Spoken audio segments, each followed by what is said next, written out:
Hello, wherever you're joining us from today, we want to say a huge welcome to our global community. We hope you're enjoying the Customer Marketing Summit. I also want to send out an extra special thank you to all our sponsors, partners, speakers, and participants who together have made this event possible. Their sessions are bursting with insights to help you level up. But remember, the learning doesn't stop here. If you haven't already, you can upgrade your pass to include access to all today's sessions on demand. Or you can become a PMA member and benefit from unlimited access to exclusive templates, frameworks, and our entire library of talks from our live events. And remember, have your questions at the ready. Simply post your question in the comments section and get awesome advice from an expert in the field. What's not to love about that? So now, on to the next talk.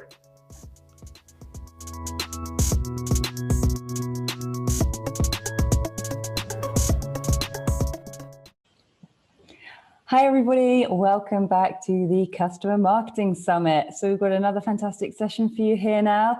We are welcoming Kevin Lau from Adobe. So just before I hand over to you, Kevin, just to remind everyone, this is going to be a live Q&A session at the end. So feel free to ask your question in the comments section, and I'll be putting them to Kevin afterwards. So the stage is yours. Cool. Thank you so much, Rose, and thank you for the opportunity to present today on a topic that I'm super passionate about. And specifically, I'm going to be talking about why customer retention is the new growth, how advocacy and adoption can help accelerate your business. My name is Kevin Lau. I'm the Global Head of Customer Advocacy at Adobe for Adobe's digital experience business. So to kick off some of the slides and some of the information, a little about myself. I've been at Adobe now for a little bit over 4 years. I've been in the industry for a little bit more than 11, running customer programs for different organizations. And as you can kind of see from this slide, I'm also super passionate about all things Comic-Con, collectibles, etc. And it's completely fine to be a man-child and play with toys, even if you're an adult. So now that we got through some of that stuff, I want to talk specifically about what I want to give you guys as far as an agenda and takeaways from this session. I really want to talk a little bit more about, especially if you're trying to expand your remit within customer marketing, or you're looking to build out this function within your company or devote more resources and things like that, how to actually build a scalable customer program that drives results, how to ultimately build internal alignment, especially with your executive stakeholders, which I think is paramount and key to give you any type of really support and success long-term.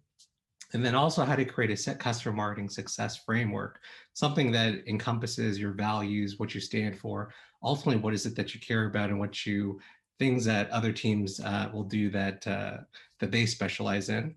And then also a tried and tested customer marketing blueprint that we've implemented, that I've implemented other companies, and through a lot of the learnings and the pitfalls that we've experienced over the past couple of years. And then ultimately how to measure program ROI so that you can really have a seat at the table and be able to get more budget, more resources, more headcount, et cetera. So it's a tall order. We have roughly about 20, 30 minutes together. And hopefully this will be something that that provides some value to yourselves. To level set, I want to talk a little bit about what Lisa Nakano said last year from Serious Decisions or now Forrester, where she really said that 2021 is the year of the customer marketer. And I truly believe that with everything that happened with the global pandemic in 2020, the major silver lining was that it created sort of the perfect storm around customer retention, and why organizations could no longer see retention as sort of something that was just the responsibility of a customer success organization or something they kind of took for granted. And they just kind of assumed that customers would inherently continue to pay for their subscriptions, especially if you're a SaaS business. And so I think this really put front and center the elevated importance of customer marketers, line in line with what demand marketers have been doing for probably the past 20, 30 years. And historically, most of those budgets have always gone to demand teams, but we started to see the shift and the renewed focus around customer marketing and retention as sort of the key foundation for helping organizations be successful and really survive, especially in this virtual environment that we're in today. And so at the end of the day, what does it mean to actually create exceptional customer experiences that will ultimately help impact the customer journey at the end of the day, and what are the things that you could actually action to help drive that. And so I kind of boiled it down to sort of what I think of as sort of the magic three. And these are sort of the foundational elements when you're starting to think about a customer marketing function, or you're trying to think about how do you continue to reimagine or up-level your programs, some of the things that you may already be doing today. But the first one, which I think is foundational, is you need to engage your diehard customers. So these are the folks that are super passionate about your product, that they tout their experience, and they showcase why it's important to them and how it's ultimately helped impact their career. In our particular example, when I joined Marketo back before we even were acquired by Adobe, I was talking to the folks that we call our Marketo Engaged Champions. Now, this is a program that has existed now for about 10 plus years. And essentially, these are the folks that, as you can see, have drank the Kool-Aid, or the purple Kool-Aid. They're super passionate. They wear purple. Immediately, the first thing that came out of their mouths was that they bleed purple. And as you can see, they're sort of our expert practitioners that know the product inside and out. And they also tout it across their digital channels and their profiles as sort of a badge of honor. So as you can see, from Jenny Robertson to some of these other folks, to be labeled as a Marketo champion is truly a career defining moment that has helped them with increasing their salaries, help them to get new promotions, etc. And so we tapped into this audience to figure out exactly how could we better serve you? How could we build the relationships? How could we create programs at scale with the customer at the end of the day that is really going to help them be successful, and give them the tools and the resources to continue to innovate with Marketo as well as our other products and solutions that we're running. And so that was the first foundational piece to help unlock sort of the potential around the value that customer marketing brought to the table in our company and organization. The second thing, which is also just as critical and important, is building executive alignment early and often. And I think this is often one of the things that is sometimes overlooked because it seems so obvious, but especially if you work at a startup company, you work at an enterprise organization, there's always political change. There's always new people joining, people leaving. And so being able to build that alignment early and often is critical to your own success. And I've kind of boiled it down to sort of these four things that you want to think about, especially as you're engaging new leadership, and especially if you're trying to get your name out there. And when we went through this acquisition process from Marketo to Adobe, we went from roughly about 1,500 employees to over 20,000. And so the scale of magnitude to be able to make an impression, be able to engage that audience, became even more critical, especially when you work in a matrixed organization like Adobe. And so what it began with is looking at what are some of the shared goals and responsibilities that customer retention will have for the broader organization in the company. And so things about, how can you influence customer experience? Well, that's really not just one team or one mission's responsibility. It goes through both marketing, sales, customer success, support, to really influence what does that customer journey look like, and how can you create magic moments for those customers so they want to continue to do business with you. The second thing that's also super critical and important is about over communicating frequently. Even if you have something that doesn't seem that important, I guarantee you, as you can start to get more face time, whether it's in their team meetings or email updates or newsletters or whatnot, if you can get more face time and visibility to your leadership, and they can start to see the programs, the work that you're doing collaboratively across the organization, this is when it starts to become more top of mind for them. The third thing is give credit along the way. And these are folks that, whether it's your executive stakeholders, some of their lieutenants, the folks that are really leaning into your programs and investing the time and resources and saying that, hey, this is important enough for the company to really rally behind, those are the ones that you want to continue to build those strong relationships with. And then the fourth one is being able to share results on a regular basis. So this goes hand in hand with all the other three elements, but it's really about showing them the success or the progression that you're making over time. And it doesn't have to be huge inroads that you're influencing tens of millions of dollars necessarily. It could be some of the foundational things that are helping to pave the way for some of your future programs and some of your expansion work that you're really focused on to help drive retention and renewed interest around how to protect your customers long term. And so with those two foundational elements around engaging your stakeholders internally and then talking to your diehard customer fans, the third one, which is also critical, and I think of it as sort of like a three-legged stool, is about how do you actually build a customer marketing success framework. And these are things that really speak to what are your values, what are the things that your team stands for, and also what are the things that your team doesn't stand for, and be very clear and precise as far as what is your remit or what is your charter, so that other teams internally can understand it, but also your customers that you're going to be working with very closely. So we actually created a slide that looks like this, that basically says, what are the things that we don't do? So we don't do retention save plays, which is historically around what a customer success function has been focused on. We don't necessarily do renewal marketing in the sense that we drive pipeline or progression to help influence a renewal deal. We don't do upsell and cross-sell. That's something that our demand gen team focuses on specifically. And we don't do customer references, which is something that our corporate marketing team focuses on. And so once you get clear as far as what is it that you don't do, then it becomes easier to articulate sort of the strategic pillars and your missions of what it is that you do as a team. And to give you an example of what our team's mission and strategic pillars are, as you can see, it's focused on sort of these three foundational elements about how do we drive ultimately deeper product adoption and maturity?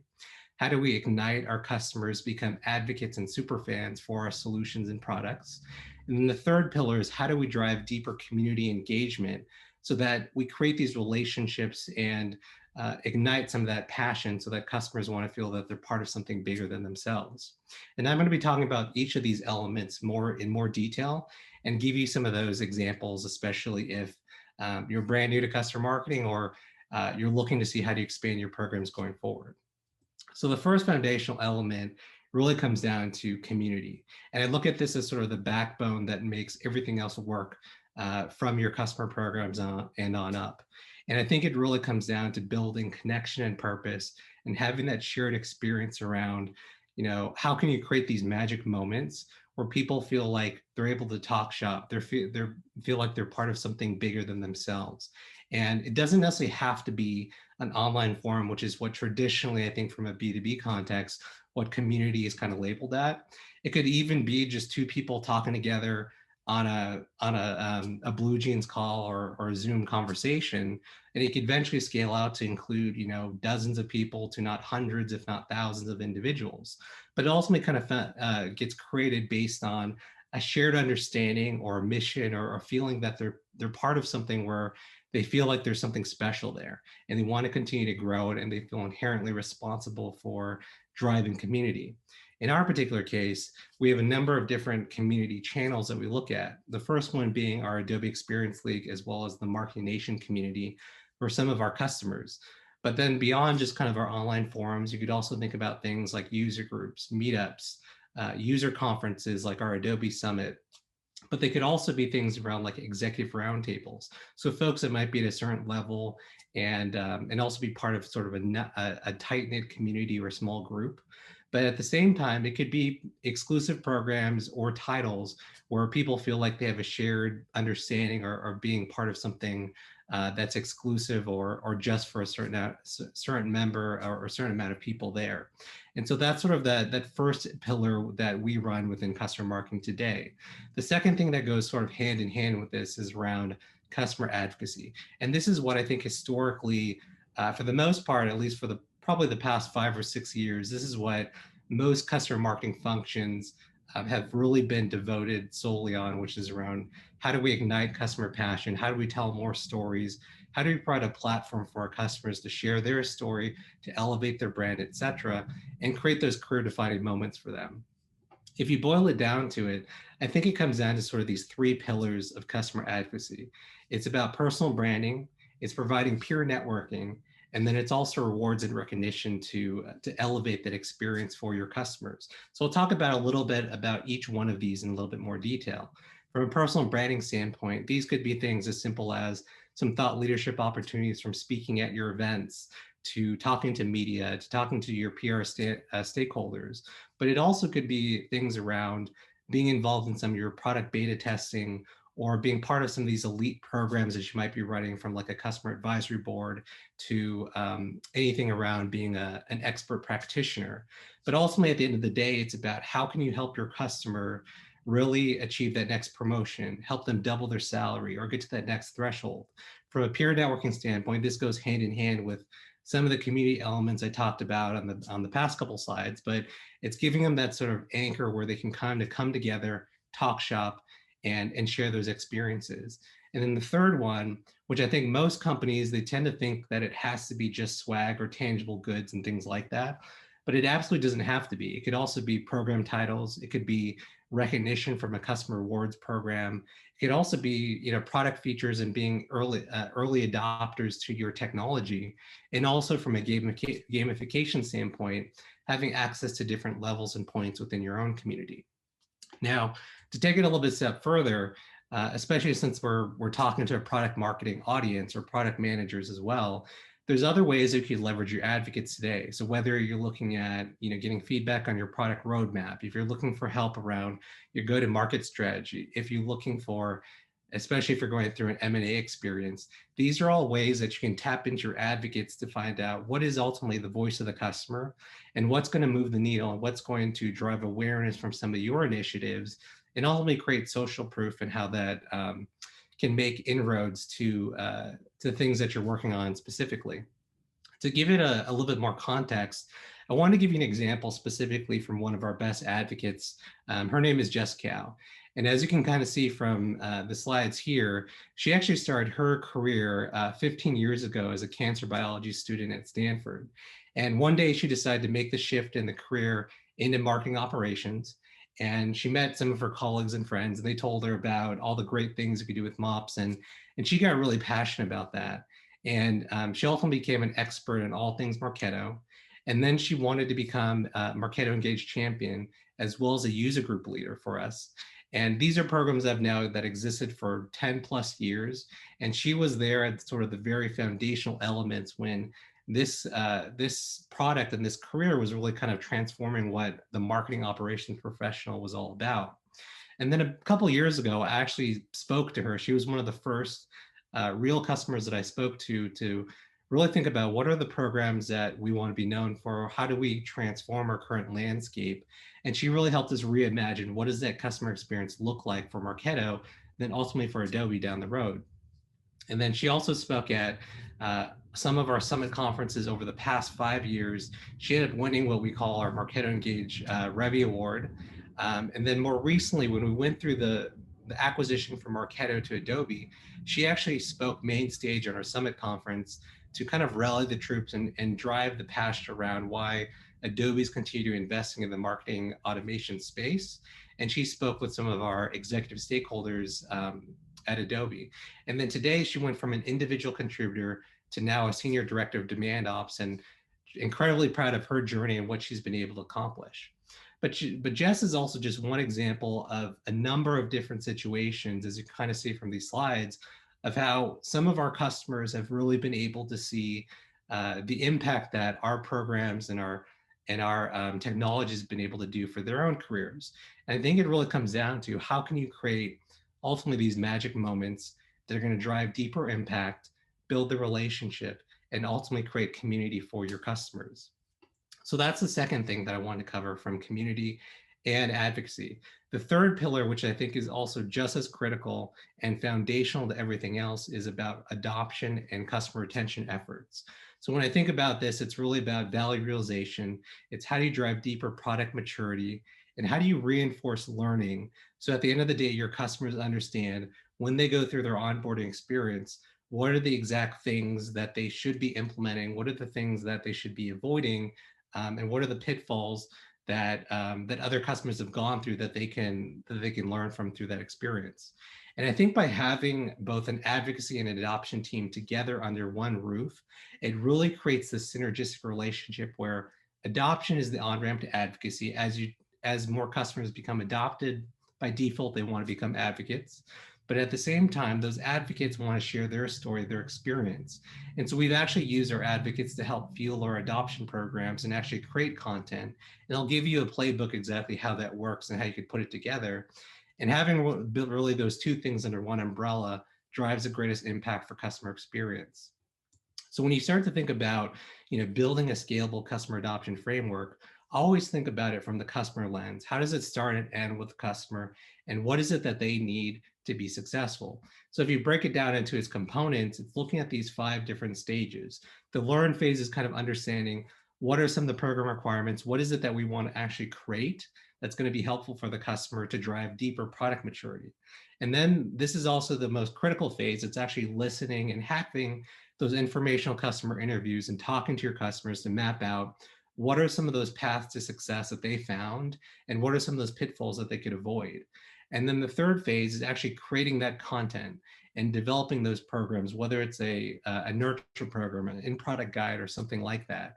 And then being able to deliver that in relevant places, exactly where the customers need them, and then simply being able to measure and continue to optimize that journey so that you're making improvements along the way. So to give you a full-blown example, if you're, for example, you wanted to create a customer adoption program and specifically a series of email nurtures, you can think about it from 4 different angles. The first one would be like an onboarding nurture, where you're thinking about what is the first 30, 60, 90 days that a customer needs to learn. What are some of the tips and tricks to help them with their implementation, et cetera? And then as that customer gets a little bit more familiar, what are some of the a little bit more advanced tools and skill sets they should be aware of at that point, all the way to the time that they're more of a mature customer, or maybe they've been using it for a number of years. And what are some of those additional tips and tricks to help them be successful and get more value from your products and solutions? And I think once you've done all those 3 things, it then lays the foundation for being able to convert these customers into those raving fans, and then have their permission to be ultimately be able to cross-sell and upsell them on future products once they've first seen the value. Now, in terms of other ways, there's in-product guides that could help along that journey, especially when they're inside the product and playing with it every single day. And then in terms of the content examples, what does this actually look like? Well, it could be in the form of interviews and surveys. It could be email nurtures. It could also be video content that you filmed, and also blogs and user-generated content that other customers can learn from. I think what also makes this really helpful, especially when you think about adoption and advocacy together, is that when you have your advocates front and center speaking the same language as your customer, they're more likely to engage with it than it is if, let's say, an Adobe employee like myself were to share, what are some of the things that they should be learning to do. If they hear directly from the horse's mouth, that's when it creates greater impact. And even though I said that there's actually 3 different things that are foundational for a customer success function to really be operational, I really think there's a 4th one. And I try to say that this is more of a bonus, but I think it's a must-have. And it really goes back to being able to measure impact and unlocking more budget and headcount at the end of the day. So I'll give you a couple examples on how we measure success and what I've seen other companies do that have been successful. The first one is something that we've developed relatively recently, and that's called the Advocate Score. Basically what it is, it looks at the correlation between customer engagement across your different advocacy channels and programs, and how does it actually tie direct revenue impact to new business, cross-sell, retention, the whole 9 yards. And so if you look at these 9 different programs, we use Marketo Engage as sort of the backbone, the technology, the infrastructure, and we have these different programs that feed into it. And so we look at different data points. For example, user groups, we use our Bevy technology to filter in user attendance data. We look at how is it growing over time. We look at community data. We look at some of our elite programs to see how does this ultimately tell a broader story that shows, how likely is a customer to become an advocate, and then also what's the likelihood that accounts or customer accounts that have advocates versus those that don't ultimately influence churn over time. And so this, I think, would say is sort of the holy grail of being able to determine, value from your programs. And this is something you can build in partnership with your marketing operations team or other folks that manage your MarTech stack. The other thing that you could do to really measure success is you can look at things around protected revenue, how your programs are actually impacting customer adoption maturity. You might also have an adoption score where you're actually looking at measuring product usage and whatnot. And this will give you some indications as far as what accounts might be at risk and how you could maybe potentially help them. You could also look at advocate growth. So this could be things around year-over-year growth over time. You could also look at event participation across some of your programs. And then if you're running a customer reference program, this could also be around deal acceleration, helping to influence new business as well as cross-sell deals. From a customer story perspective, if you're measuring your content and that piece of content over its life cycle, you could look at the different channels that you're driving that content through. So whether it's social, email, web, etc. You might also be running a customer awards program where you could look at what's the byproduct of that after your awards program is done, maybe celebrating those award winners and then turning that into additional assets down the road. Or if you're running a peer review program, it could be what is the cost per asset or the cost per review at the end of the day after you spent the money in your contracts and whatnot. And then the last one is looking ultimately at sort of engaged versus non-engaged advocates. And I think that goes hand in hand with sort of, advocate accounts versus those that don't have advocates and how that influences churn over time. So that hopefully gives you a framework to think about.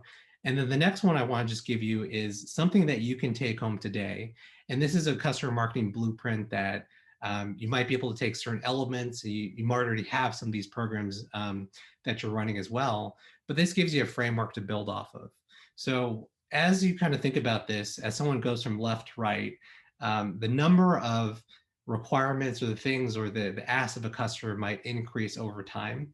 And so when you think about this from an advocacy standpoint, it might be engaging in a community. It might be attending a user group or a meetup, which are typically low barrier of entries where it doesn't take too much of their time. But it also could be including, customer references and peer reviews as you get a little bit further down the road, and these customers have been with you for a little bit longer. And then you can start to include some additional programs around running sort of an elite practitioner program, maybe something for an emerging leader where it could be teams that are managing teams of practitioners. You might also include a customer advisory board, and then ultimately having a customer awards as well as a customer story piece to what your team's remit does. And then as you add in some of your adoption programs, these could be things around like your email nurtures around onboarding through maturity. And then you could also look at in-product guides as well as voice of the customer feedback surveys and customer certifications.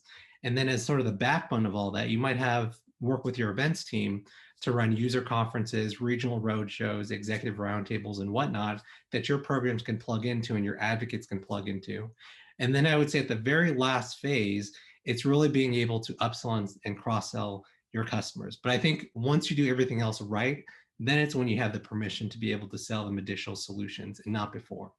So what this might look like from a MarTech stack recommendation standpoint, these are a number of different technology partners and vendors that we've used over the years, as well as technologies that I know other customers have used that have been really successful with. So this is something that you might want to talk to them a little bit more detail about. But ultimately, I think at the end of the day, when you actually get customer marketing, it's done right. These are some of the things that begin to unlock for you.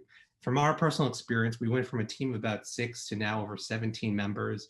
We've been able to increase our budget and resources significantly over time. We've actually expanded our remit from 1 to over 8 different products and solutions.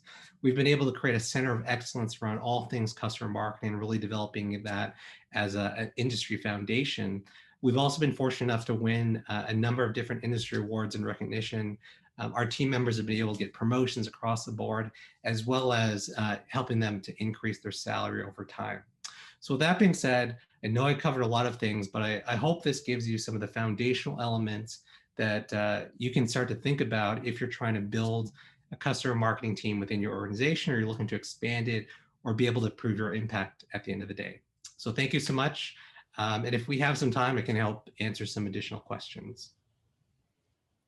Amazing. Thanks so much, Kevin. That was a great session. And I know there's lots of positive comments and a few kind of discussions going on in the chat. We've got a few questions. We're a little bit short on time, but I'm happy to kind of rattle through a few of them. So Ari Hoffman is saying, if you don't have the brand recognition, like, for example, Marketo, how would you recommend creating the type of visual identity and clout that your champions have? I think it still goes hand in hand with sort of engaging your best advocates. I mean, I worked at startup companies where we only had about, a customer base of maybe 1,000 customers or 500. I think you work with what you have. And regardless of whatever your technology or solution is that you're selling, you're always going to have someone that is deeply passionate about your products and technology. And your job is really just be able to seek them out and give them a platform to help them shine. And it doesn't even have to be at a big level. It could be simply, giving them opportunities to write a blog post for you, to be featured more prominently on your website, to have their logo featured in different places. So that's just kind of an example of how that could work. Yeah, absolutely. Some great comments there. So Grace is asking, I'm building a customer advocacy program from scratch. Do you recommend having a software solution to structure the program? If not, how would you recommend going about building something without that structure? Yeah, it's a good question. I think that's the challenge. I think you can look at a number of different things. I think it comes down to what are your core goals and what are you trying to spin up immediately, especially if you're a team of one or two. It could be challenging, and I'm not necessarily saying that you should be buying a bunch of technology, and because I don't think you may not be using it all to its full advantage. And so it comes down to some of your core goals on what is it that you're trying to measure and track. I remember early days, I simply worked off of a spreadsheet, like a Google spreadsheet. And so eventually over time, you get a little bit more sophisticated. But I think it comes down to being able to crawl before you run. And so maybe really just evaluating with your team internally, what is it that you're trying to accomplish first? And then maybe talk to some of these vendors and see if it makes sense to partner. If not, it could be something that's homegrown and you do it yourself. Great. So we have a final question as well from Christina. I know there's a lot of kind of comments and chit chat and people having their say in the chat. So Kevin, I'm not sure if you've got time, but if you want to jump into that after Sure. this, then there's a few more points there. But yeah, we'll wrap up with Christina's question, which is, it'd be really interesting to know how much the segmentation has helped Adobe find your ambassadors. Yeah, I mean, we look at it from a number of different ways. We kind of classify it as sort of like enterprise customers versus sort of growth or smaller size organizations. But oftentimes, especially when you think about it, the experience that you're having across different segments, the customer experience journey could be very similar, or it also could be the same thing. So even if you have accounts that are very small, or you have ones that are very large, I think there's a underlying shared experience that these customers are going through. It could be a pain point that you're trying to solve. And so I think what ultimately is helpful is when you start to have these customer interviews and you start to talk to your customers more directly, this is when you're going to start to unlock those deeper conversations on what can you do specifically to help drive the needle, to help them get more adopted and see value. Absolutely. So massive thank you again, Kevin. Yeah, in terms of kind of people touching base with you further, is there somewhere you'd prefer for people to reach out? Yeah, I mean, if you guys want to connect on LinkedIn, if you want to do a more personalized deep dive discussion based on your own use case, I'm happy to chat with you guys a little bit more. And I really, my mission here is I want to be able to share this information as more widely as possible so we can continue to grow this community. I think we're still very much in our infancy, and I definitely want to see more customer marketers, have that attention and get that visibility with their companies. Great to hear. Perfect. Well, thanks very much. And yeah, stay tuned, guys, because we're straight on to the next session. Great. Thanks again.